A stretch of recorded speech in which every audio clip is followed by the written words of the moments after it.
Grâce à la collaboration d'Hydro-Québec, de la Banque nationale, du ministère de l'Éducation du Québec et du gouvernement du Canada, cette série nous permet d'explorer notre passé et de découvrir nos origines.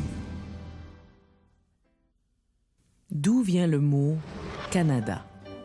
On trouve sur une vieille carte géographique espagnole le mot « a Canada ». A Canada, là rien, douteux. Kanata, amas de cabanes, agglomération, village. Le mot Canada serait donc d'origine iroquoienne. Peut-être. Québec, là où le fleuve se rétrécit. Incertain. Mais il y a aussi le mot montagnais Képak qui veut dire débarquer. Champlain aurait pris l'invitation à descendre pour le nom du pays. Alors c'est rétrécissement des eaux ou débarquer. À votre choix.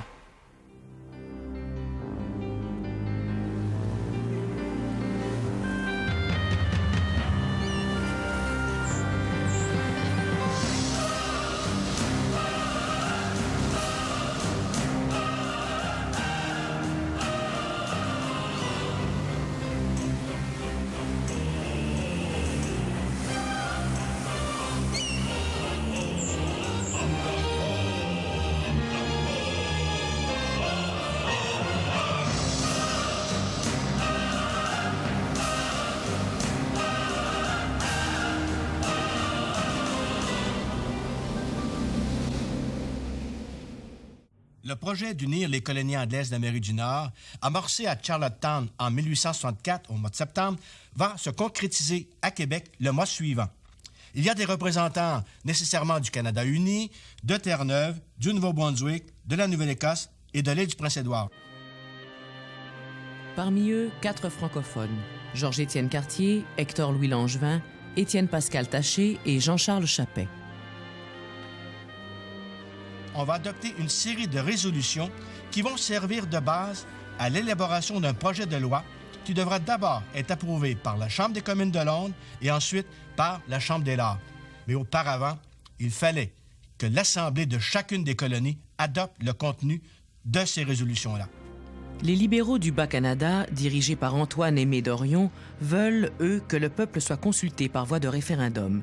Dans un manifeste, Dorion précise: l'absence de toute communication officielle, le silence absolu des ministres bas-canadiens sur les détails de cette confédération projetée semble indiquer que l'on veut précipiter cette mesure sans consulter le peuple. Le peuple est perplexe. L'opposition au projet de confédération est même plus forte dans les colonies atlantiques qu'au Canada uni. Les gens des Maritimes reprochent aux Canadiens leur manie des grandeurs. Au printemps suivant, après de longues discussions, l'Assemblée législative du Canada uni finit par adopter les résolutions de la Conférence de Québec. Ça se termine à 4 heures du matin et là, on chante immédiatement « God Save the Queen ». Si on analyse le vote, on se rend compte que la députation bas-canadienne se divise de la façon suivante. 37 votent pour et 24 votent contre. Mais si on tient compte maintenant des francophones, on en arrive à 27 pour et 22 contre. Le projet de confédération sera approuvé par une faible majorité. Il va falloir maintenant faire ratifier par le Parlement de Londres ce projet d'union-là. Il n'y aura que des représentants du Canada uni et du Nouveau-Brunswick, de la Nouvelle-Écosse. Les autres colonies ont décidé de ne pas participer à ce projet-là.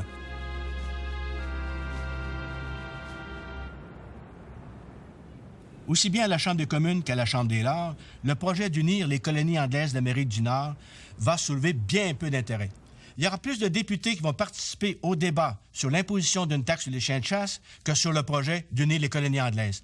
John A. Macdonald va même déclarer: l'Union a été traitée comme s'il s'agissait d'une association de 2 ou 3 paroisses. On se demande quel nom va porter le nouveau pays. Le journal torontois de Globe publie des lettres de lecteurs qui suggèrent toutes sortes de noms.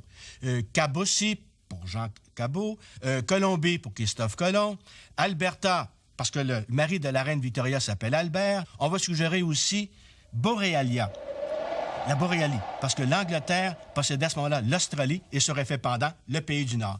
Il y a même un genre de luberlu qui suggère EFISGA, E-F-I-S-G-A. E pour England, F pour France, I pour Ireland, S pour Scotland, G pour Germany et A pour aborigène. Nous aurions donc été des Afisgaens. Mais on va se rallier, en fin de compte, au mot Canada. On se demande aussi si on doit dire Royaume du Canada ou autre chose.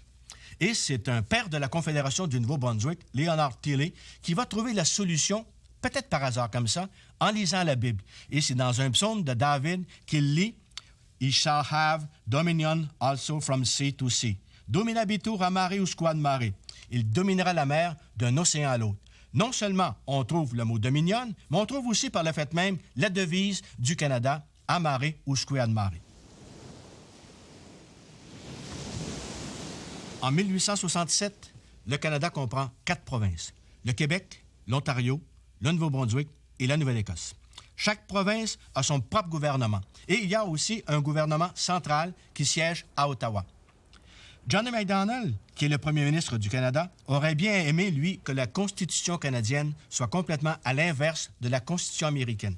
Dans cette dernière, tous les pouvoirs non expressément concédés au pouvoir central, au fédéral, appartenaient aux États. Alors qu'ici, tous les pouvoirs non expressément concédés aux provinces appartiendront au fédéral. Tout ce qui est nouveau va tomber dans le giron fédéral, comme par exemple la radiophonie, la téléphonie, la télévision, l'aviation. Mais ça va tomber sous juridiction fédérale. Déjà, la responsabilité de certains domaines change de main. Depuis 1851, chaque colonie gérait son propre système postal et l'on avait commencé à émettre des timbres-poste. À partir de la Confédération, tout le service postal tombe sous la juridiction fédérale.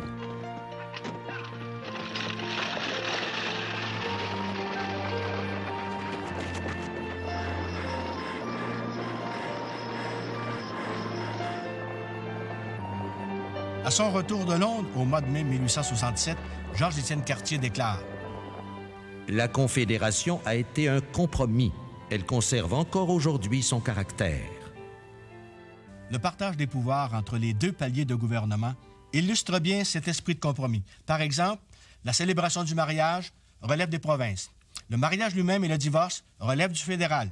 L'eau relève du fédéral. Le fonds relève du provincial et les rives relèvent des municipalités. Ce qui signifie que pour construire un pont sur le fleuve Saint-Laurent, entre autres, il va falloir avoir l'autorisation du fédéral, du provincial et de 2 municipalités. Bien entendu, cela ne s'applique qu'aux cours d'eau navigables. La Confédération, loi britannique ou pacte entre 2 nations? Dans l'esprit des pères anglophones de la Confédération, l'Union est le résultat d'une loi adoptée par le Parlement britannique unissant 4 colonies et non pas 2 peuples fondateurs. Pour Cartier et d'autres pères francophones, c'est un pacte entre 2 nations. Cette idée-là va se poursuivre jusqu'à nos jours. Mais si ça avait été vrai, probablement qu'en 1867, Georges-Étienne Cartier et John A. Macdonald auraient sans doute eu les mêmes honneurs de la part de la reine Victoria. Macdonald est fait chevalier commandeur de l'Ordre du Bain, alors que Cartier et 5 autres pères de la Confédération doivent se contenter tout simplement du titre de chevalier de l'Ordre du Bain. Ça va blesser Cartier. La plupart des francophones se sentent blessés. Cartier refuse la décoration. L'entrée de nouvelles provinces dans la Confédération, l'augmentation de la population va faire en sorte que le poids du Québec au sein de la Chambre des communes va diminuer graduellement. En 1869, le fédéral acquiert les territoires du Nord-Ouest. En 1870, le Manitoba devient une province. En 71, c'est la Colombie-Britannique.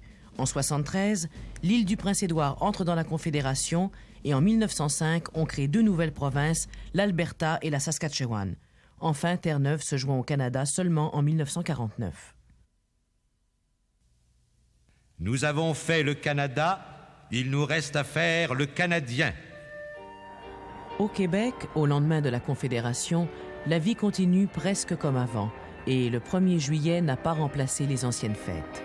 Chez tous, les traditions héritées du passé ont plus de réalité que les rêves d'avenir.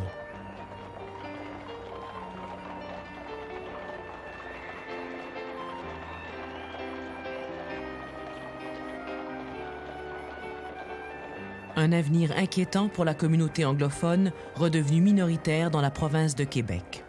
Ils ont tout de suite couru très fort pour protéger leurs droits linguistiques, politiques, et ils jouaient très fort à l'intérieur des débats sur la Confédération pour se protéger.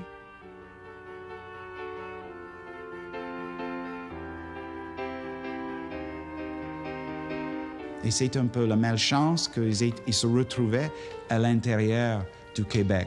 Mais ils se voyaient toujours comme Canadiens et leurs institutions, une institution comme McGill, préparaient les médecins, les avocats pour une carrière qui était toujours vue à l'échelle pan-canadienne.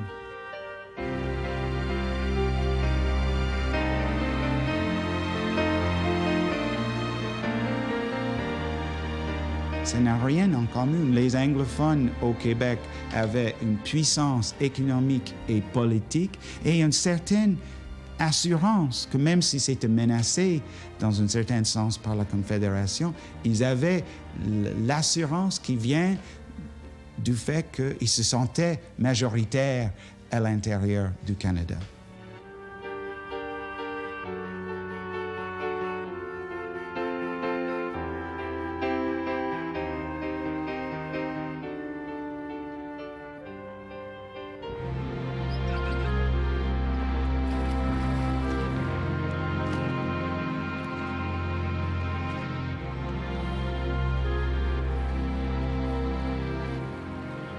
Ce Canada, dont le Québec fait maintenant partie, est un pays de 4 millions d'habitants dont l'avenir économique semble plein de promesses.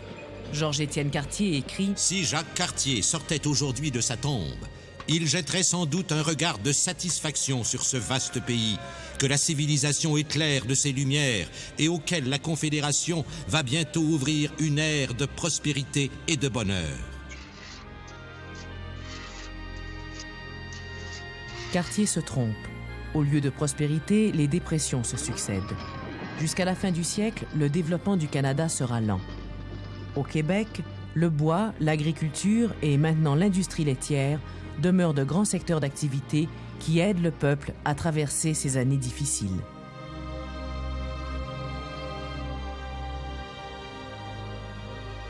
Dans les années 1860, l'Église catholique est devenue très présente, très puissante. C'est pour ça qu'elle va essayer d'intervenir, même dans le domaine de la politique. C'était normal à ce moment-là parce qu'on croyait que l'État était soumis à l'Église. On peut se demander quelle était l'attitude de l'Église catholique au sujet de l'entrée en vigueur de la Confédération. Il y a des évêques qui vont se prononcer officiellement en faveur de la Confédération par des mandements, et ceci va aider énormément John A. Macdonald et le Parti conservateur lors des élections de l'été 1867. Dans le diocèse de Trois-Rivières, ce serait presque un péché mortel que de voter libéral, parce que le Parti libéral, lui, s'opposait à la Confédération qu'on avait adoptée sans référendum, sans consulter le peuple.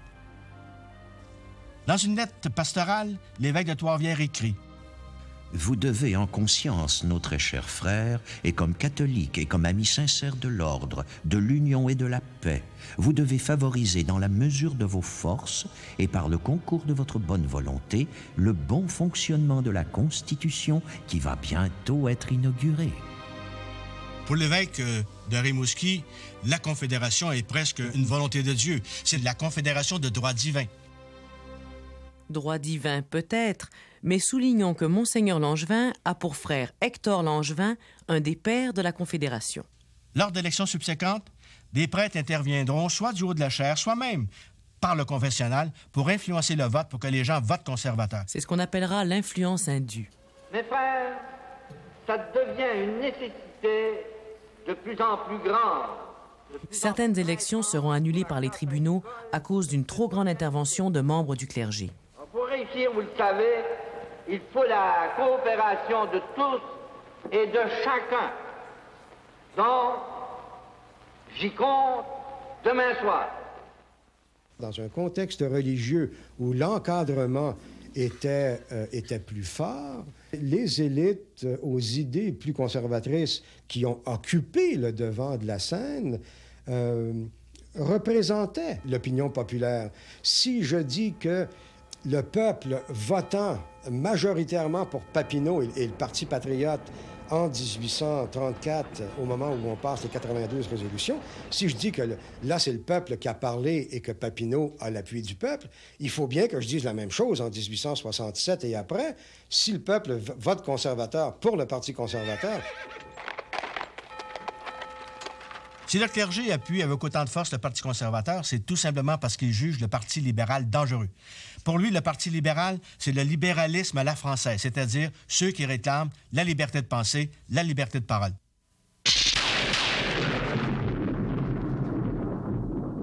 À partir des années 1870, Wilfrid Laurier devient le leader du Parti libéral au Québec. Et lui, il va se donner comme tâche de faire une distinction entre le libéralisme à l'anglaise et le libéralisme doctrinal, de sorte que, graduellement, mais tranquillement, les libéraux vont réussir à convaincre un peu le clergé qu'il ne présente pas de danger. Que le prêtre parle et prêche comme il l'entend, c'est son droit. Jamais ce droit ne lui sera contesté par un libéral canadien. Il y a aussi, à l'opposé de ça, à partir de 1871, un nouveau parti, pas tout à fait un nouveau parti, mais une aile du Parti conservateur qui va devenir de droite, ceux qui vont adopter le programme catholique. À leurs yeux, l'Église est supérieure à l'État et deux mots importent, religion et patrie. On appelle ces ultra-croyants les ultramontains. Au moment du fameux discours de Laurier qui incitait à distinguer le libéralisme entre le libéralisme français et le libéralisme anglais, même à l'intérieur du clergé, il y a une dissidence. Hein? Il y a ce que j'appelle, avec d'autres, les ultramontains, ultramontés, dont les plus fervents deviendront des zouaves pontificaux, c'est-à-dire des soldats du pape dont la mission sera de défendre le Saint-Siège contre tous les dangers, grands et petits.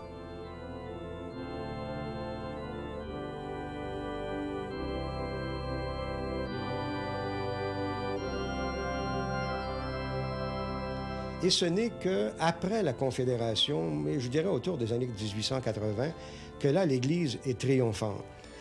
Grâce à ses effectifs, grâce aux infrastructures, les diocèses, l'encadrement paroissial, les collèges, les grands séminaires, l'accaparement non seulement du système scolaire, mais du système social aussi. Là, l'Église est triomphante.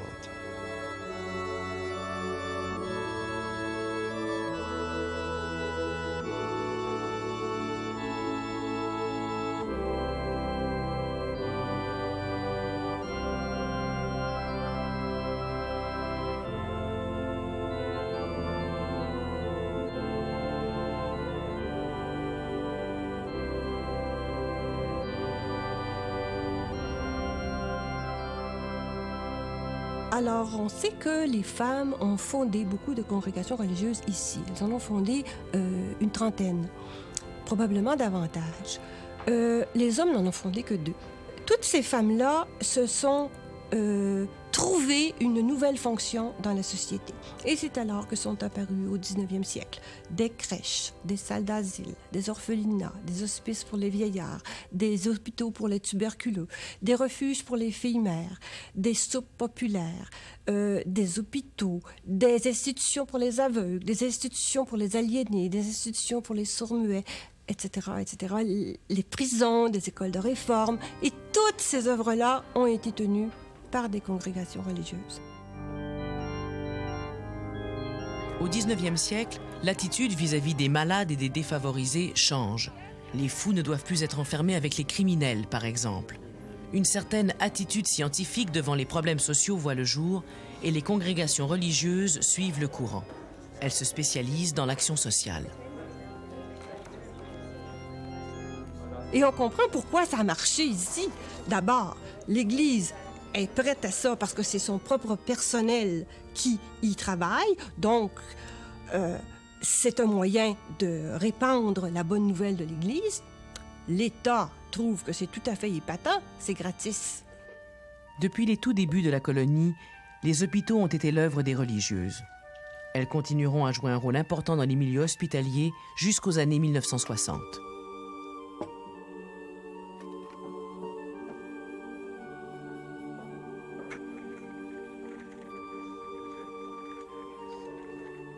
Chose intéressante à noter, au cours de la seconde moitié du 19e siècle, des religieuses de la région de Montréal mettent sur pied un genre de garderie pour les enfants d'âge préscolaire de milieux ouvriers.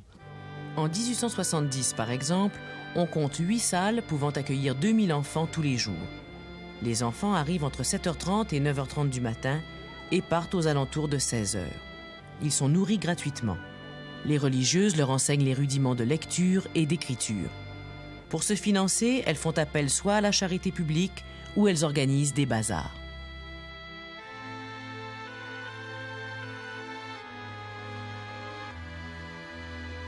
Les humbles religieuses, à leur manière, ont été des personnages très importants dans l'histoire du Canada français.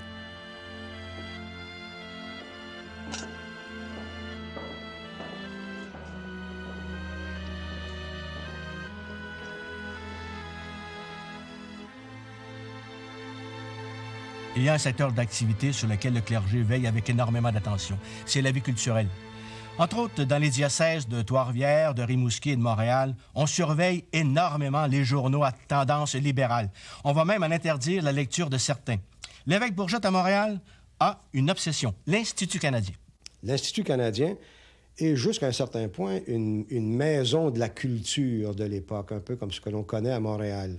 Une maison de la culture où il y a une bibliothèque, une salle de lecture pour les journaux. On s'y bat pour ce qu'on appelle les grandes libertés, la liberté d'association, la liberté de parole dans les conférences publiques, la liberté de presse et la liberté de penser. La bibliothèque de l'Institut canadien a été l'objet du contentieux principal entre l'Institut canadien et Monseigneur Bourget, qui était l'évêque de Montréal. Or, parmi ces livres-là, il y a des livres à l'index. Bourget demande que ces livres-là soient retirés de la circulation, mis dans un endroit qu'on va appeler l'enfer et qui sera verrouillé. On nous permettait bien d'avoir des livres, mais pourvu que nous nous bornions à ceux qui consacrent le droit divin, l'intolérance religieuse, l'asservissement de la pensée.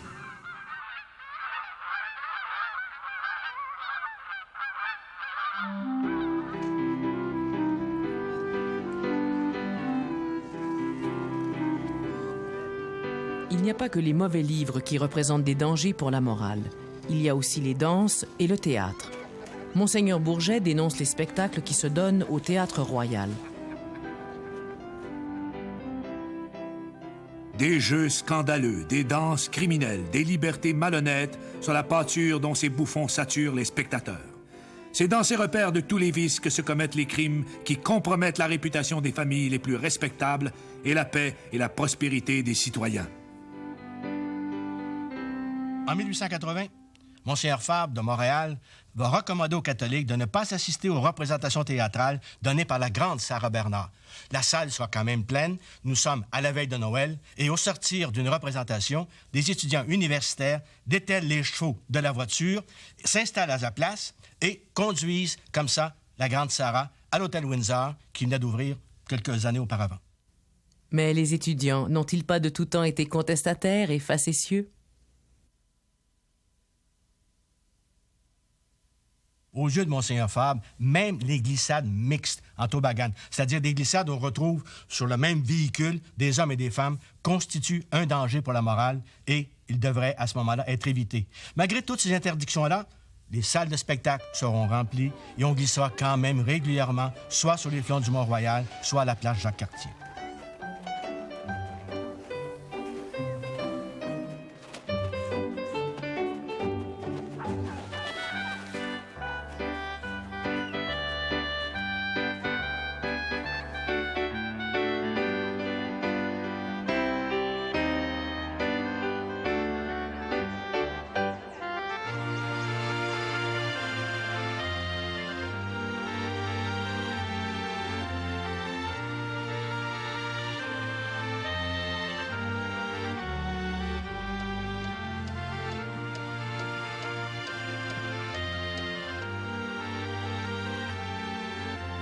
Il y a des catholiques qui vont reprocher aux protestants de faire du prosélytisme, c'est-à-dire de vouloir convertir des catholiques en protestants. En 1884, la Salvation Army, l'armée du salut, s'installe à Montréal.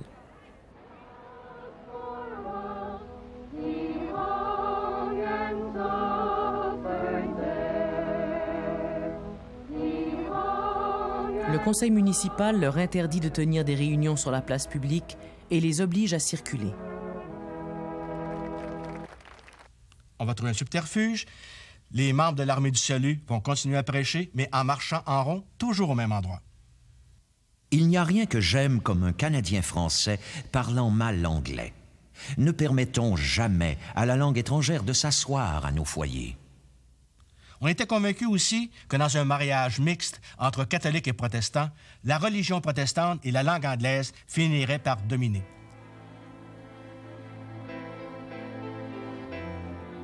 Au Québec, les mariages mixtes sont rares, sauf dans les classes aisées et dans les milieux politiques.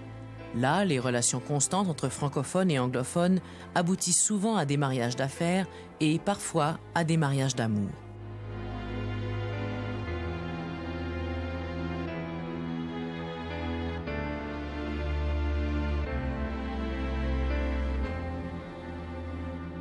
À la fin du 19e siècle, ce sont surtout des capitaux anglophones, et en particulier des capitaux américains, qui servent de moteur au développement de l'industrie. On retrouve quand même quelques Canadiens français haut placés dans la finance ou dans le commerce, entre autres les Hudon, les Grotté, les Beaubien. Ils brassent des affaires dans l'immobilier, l'alimentation, le tabac, la chaussure et le textile.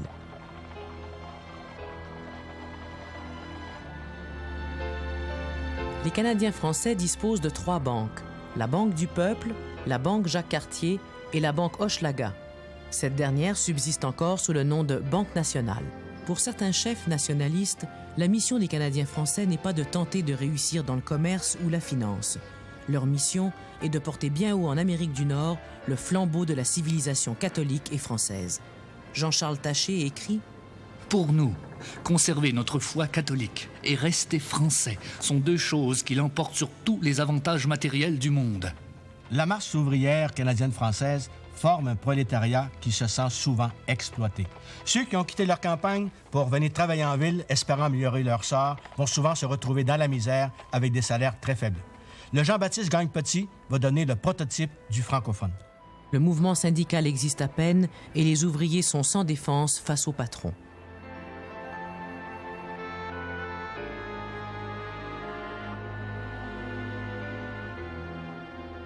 Au cours de la seconde moitié du 19e siècle, les ouvriers travaillent 6 jours semaine et un minimum de 10 heures par jour. Il ne restait donc qu'une seule journée pour le repos. Mais quel repos! Il fallait qu'il aille à la messe le dimanche et souvent les femmes travaillaient. Et cette journée-là, elles devaient faire tout le ménage. Les conditions de travail étaient souvent très pénibles. On ne pouvait pas quitter son travail au cours de la journée sans être pénalisé. Si on brisait quelque chose, on était pénalisé aussi. Et si un ouvrier quittait son emploi sans avoir averti son patron 15 jours à l'avance, il perdait automatiquement une partie de son salaire.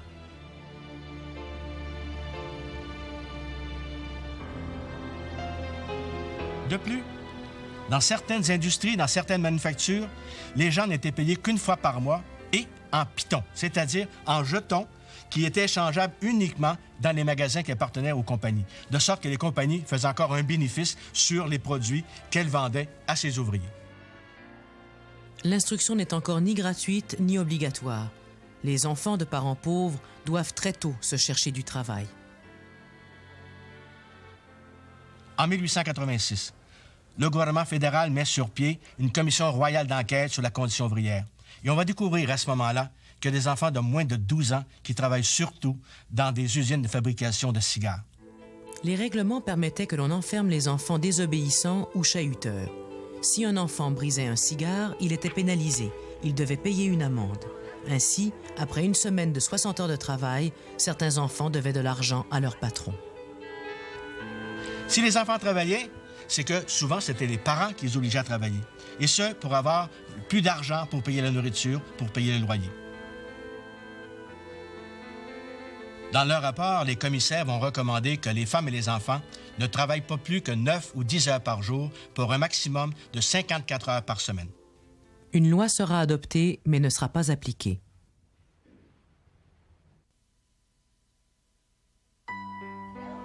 Nombreux sont ceux qui veulent profiter du boom économique de la Nouvelle-Angleterre, où les usines textiles poussent comme des champignons. Le mouvement d'émigration, amorcé dans les années 1830, ne s'atténue pas, il s'amplifie. Au début, ce sont les gens de la campagne qui partaient. Maintenant, les gens de la ville aussi cherchent de meilleures conditions de travail.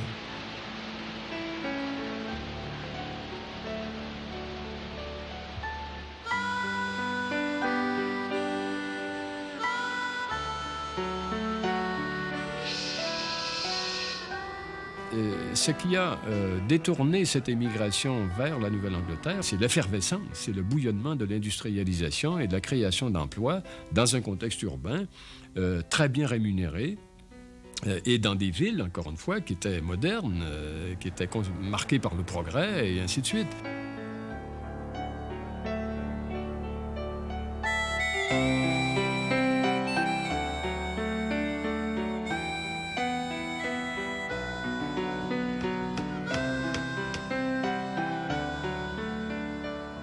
C'est des villages entiers ou presque des rangs, comme à Saint-Narcisse, par exemple, dans les années 1890, qui vont quitter, souvent avec une voiture sur laquelle il y aura quelques bagages. C'est le grand-père, c'est le père, c'est la mère, ce sont les enfants qui partent.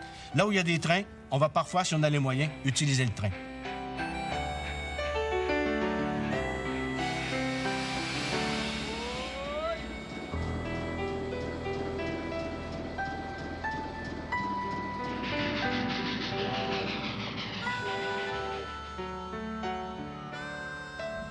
Les années 1870 sont marquées par une profonde récession, ce qui va inciter encore plus de gens à émigrer.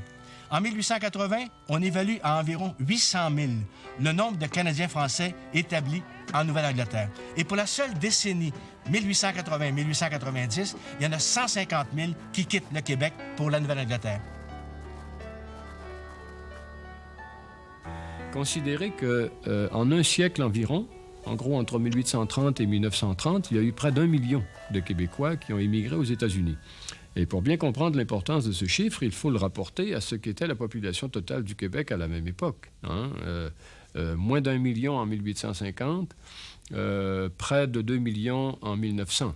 Et cette population a contribué près d'1 million d'immigrants aux États-Unis. Donc c'est vrai que c'était une hémorragie assez extraordinaire. Qu'il est douloureux de voir chaque année un grand nombre de jeunes Canadiens français passer aux États-Unis pour y faire, on peut le dire, le pénible métier d'esclave, tandis que le pays manque de bras pour défricher les forêts immenses qui nous environnent encore de toutes parts. Là-bas, ces gens-là vivent un peu en ghetto. Ils ont leurs propres écoles, leurs propres journaux, leurs propres églises. Ils conservent la langue française. Et ça va déplaire à un certain nombre d'Américains. Les Canadiens français sont à la Nouvelle-Angleterre ce que les Chinois sont à la Californie. Leur moralité est d'un degré plus bas. Ils achètent moins de choses nécessaires à la vie et leur seul but semble être d'enlever le plus d'argent possible au pays. Ils ne veulent pas faire instruire leurs enfants et quand on les oblige d'envoyer leurs enfants aux écoles, ils s'en vont dans une autre localité.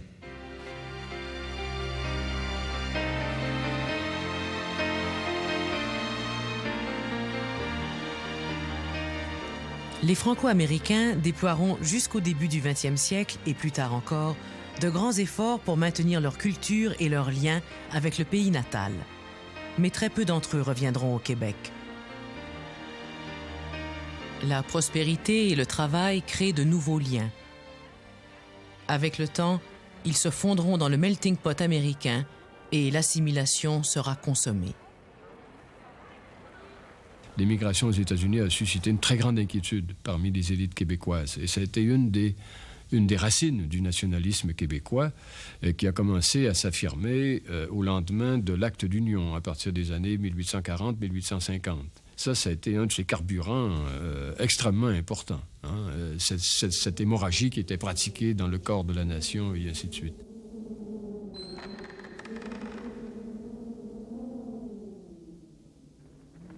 Pour freiner l'hémorragie que représente l'immigration en Nouvelle-Angleterre, on va ouvrir de nouvelles régions à la colonisation. Donnez-moi 300 femmes et je vous peuplerai le Nord. Le curé Antoine Labelle est l'apôtre le plus actif de cette nouvelle ouverture des terres. Ce colosse de 350 livres ira jusqu'en Europe recruter des colons francophones. Son grand rêve est de coloniser le nord du Québec et de l'Ontario jusqu'au Manitoba, où il y a déjà une petite communauté francophone. Il veut ainsi étendre sur tout le territoire canadien le fait français et catholique.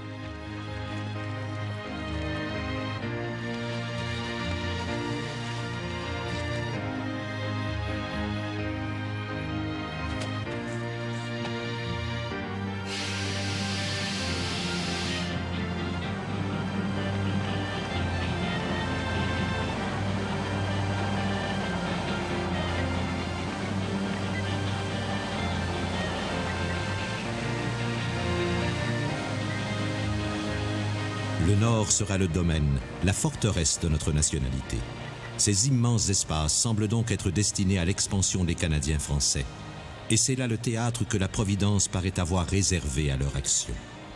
Là pourront tranquillement s'étendre leurs enfants, sans que de longtemps encore, aucun autre immigrant étranger vienne se mêler à eux.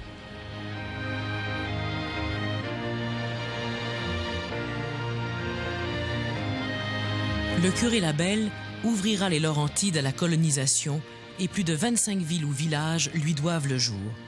Mais son grand rêve pan-canadien ne se réalisera pas. Il mourra triste, déçu. On peut penser a priori que ce courant d'émigration aurait pu se diriger vers l'Ouest canadien et plus tard vers le Manitoba et ainsi de suite, mais c'est que le courant d'émigration en question n'était pas dirigé par des convictions ruralistes ou paysannes ou colonisatrices. C'était des gens qui voulaient aller faire leur vie dans la ville. C'était une émigration vers la ville et vers l'industrie, d'un type donc très moderne pour l'époque. Et ces gens-là n'étaient pas du tout attirés par une vie de pionniers ou de colonisateurs dans l'Ouest canadien. L'Ouest attire de plus en plus de colons venus de l'Ontario. Pour eux, ces territoires sont le prolongement naturel de leur province. Ils trouvent normal que ces terres leur soient destinées. L'ouverture du Manitoba à la colonisation va engendrer un problème extrêmement grave. La majorité de la population, ce sont des métis francophones. Le fédéral, qui est propriétaire du terrain depuis 1869, va envoyer des arpenteurs qui, eux, ne tiendront pas compte de l'occupation des terres par les métis. Il y aura un mécontentement énorme. Ces métis-là ont peur de perdre leurs terres. Il y a un jeune métis qui est très instruit. Il est venu suivre des cours à Montréal. Il a vécu à Montréal un certain temps. Il est retourné chez lui là-bas. Il s'appelle Louis Riel. Riel est le chef incontesté des Métis, qu'il considère comme une nation dont les droits sont bafoués. Louis Riel va mettre sur pied un genre de gouvernement provisoire, va s'emparer du Fort Garry. Et là, on va craindre pendant un certain temps que des colons anglais tentent de s'emparer du fort. Le gouvernement canadien va envoyer des soldats pour rétablir l'ordre. Louis Riel sera obligé de s'exiler aux États-Unis, au Montana. C'est sûr que tout ce que Riel représentait dans le Manitoba allait à l'encontre de la vision de l'Ouest de cette communauté anglophone. C'est-à-dire, ils avaient beaucoup de mal avec les habitudes économiques, évidemment, des Amérindiennes, mais les Métis aussi.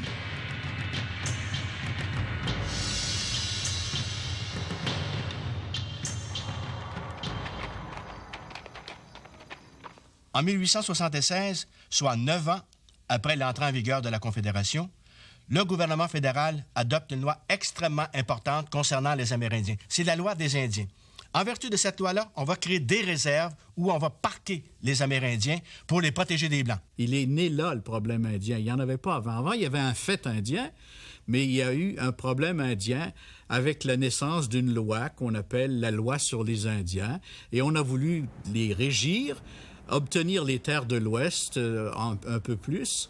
Et les Autochtones ont perdu tout leur sens juridique et ont dû se plier à cette loi presque esclavagiste, une loi anticonstitutionnelle, en tous les cas, qui va à l'encontre de ce que la Constitution dit, une loi qui faisait des Autochtones des gens, des prisonniers de leur propre réserve et qui ne pouvaient même pas sortir, aller visiter leurs parents dans une autre réserve sans obtenir une permission de l'agent des affaires indiennes qui, lui, interprétait la loi comme il le voulait.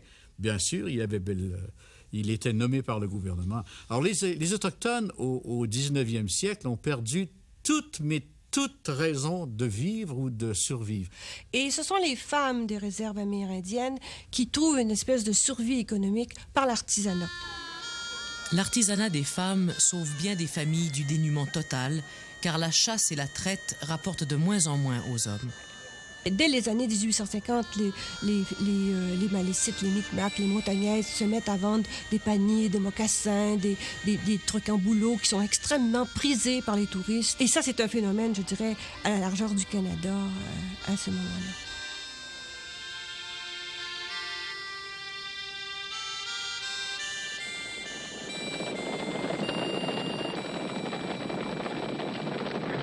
En 1871, une autre colonie anglaise, la Colombie-Britannique, entre dans la Confédération. Une grande condition cependant, être reliée au reste du pays par un chemin de fer, et ce, au plus tard dans 10 ans. Pour Ottawa, dès lors, la construction du train du Pacifique devient une priorité nationale. Gare à ce qui se mettra sur son chemin.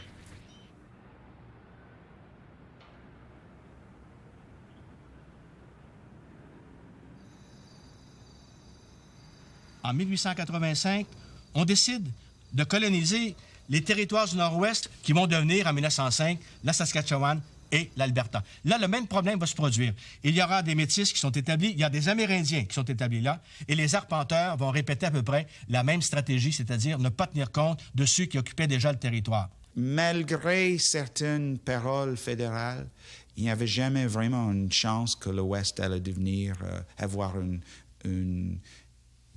input francophone très important. Ça, c'était pas du tout dans la vision d'Ontario. Les Orangemen, c'était une période très, très raciste dans l'histoire d'Ontario. On va faire revenir Louis Riel, qui va prendre la direction d'un corps armé.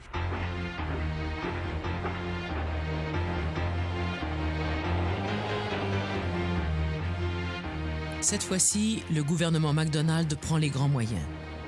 Il envoie un corps expéditionnaire nombreux, avec des chefs expérimentés et un équipement dernier cri. Canons, mitrailleuses.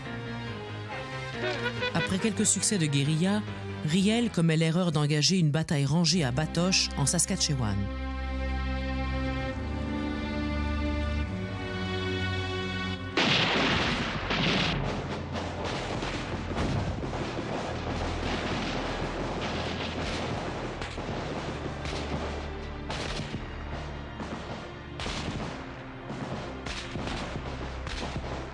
Écrasés sous le nombre, ces hommes se dispersent. 8 chefs amérindiens capturés sont jugés et pendus.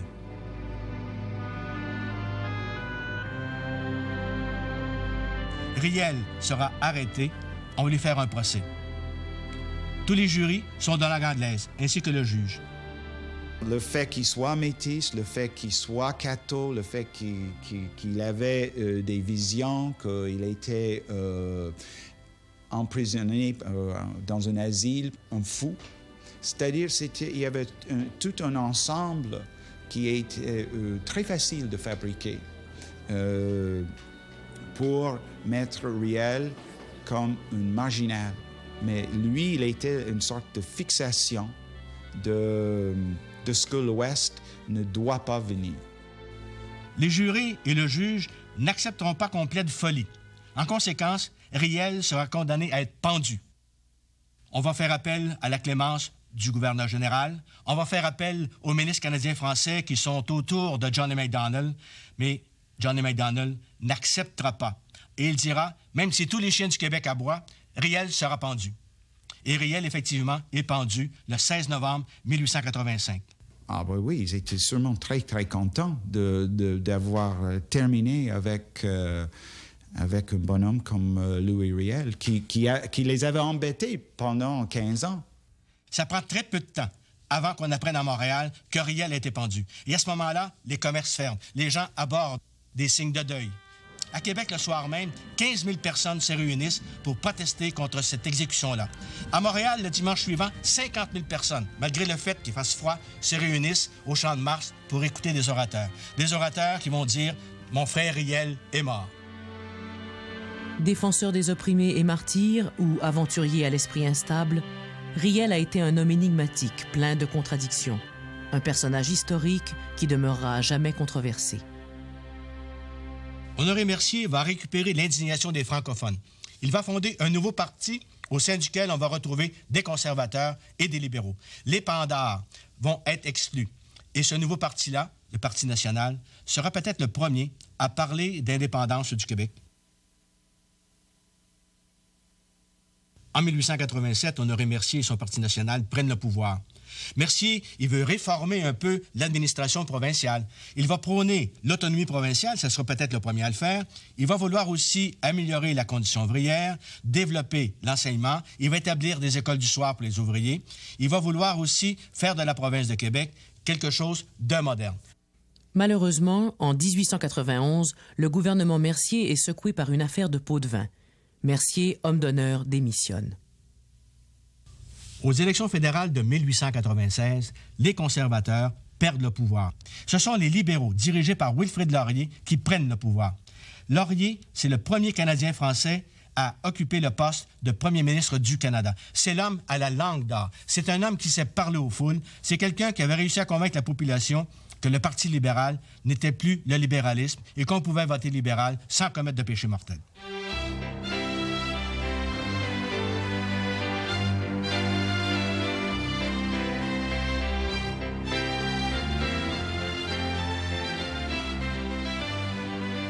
Laurier prédit que le 20e siècle sera le siècle du Canada.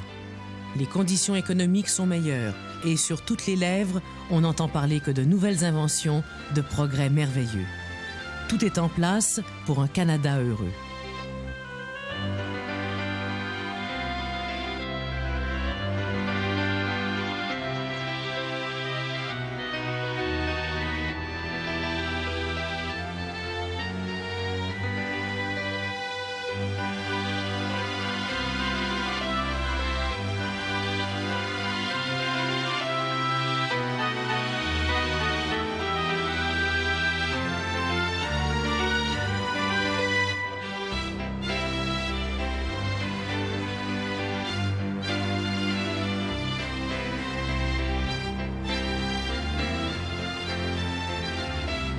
Mais cet optimisme fin de siècle reste le lot d'une minorité.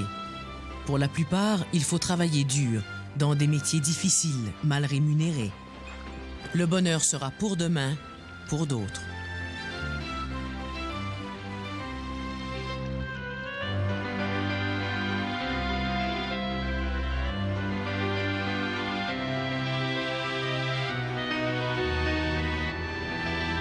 Avec l'élection de Wilfrid Laurier, plusieurs sont convaincus que le Canada vient d'entrer dans le 20e siècle et que tous les espoirs sont permis. D'autres ont placé leur espoir dans une nouvelle découverte, l'art du Klondike.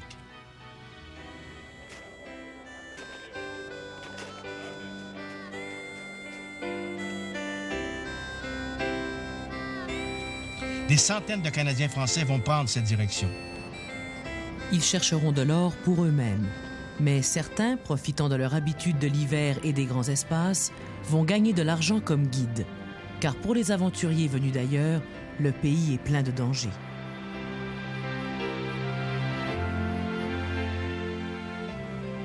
Des Canadiennes françaises iront aussi chercher fortune au pays de l'or.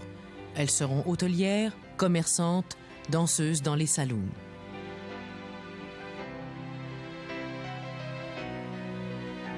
Victor Laure de Warwick va trouver des pépites pour 80 000 $. Il y a un nommé Proto de Saint-Stanislas de Champlain qui a gagné 120 000 $. Une somme fabuleuse pour l'époque. Vraiment, tous les espoirs sont permis.